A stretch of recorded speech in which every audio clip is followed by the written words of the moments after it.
Prince Violent is definitely well animated, but I didn't love the narrative. This is a 1961 Warner Brothers cartoon. It's directed by Freleng and Hawley Pratt and written by David DeTiege, and of course we have Blanc voicing Bugs Bunny and Yosemite Sam.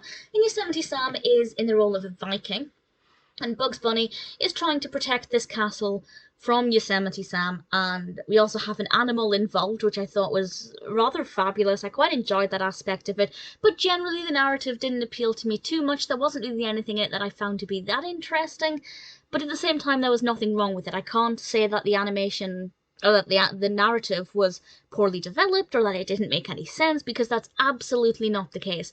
I just think it's not my kind of cartoon. I don't love Yosemite Sam in this role. Again, nothing wrong with it, just for my personal preference. So I can't criticize the cartoon for something that's my personal preference, but just to say that it's not my idea of a fun animation.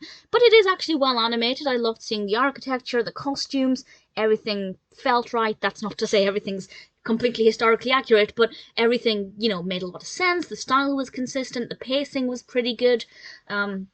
Yeah, there's nothing wrong with it. There are actually a lot of decent things about it, but for me personally, Prince Violent was not a favourite. I'm not the biggest fan of Yosemite Sam.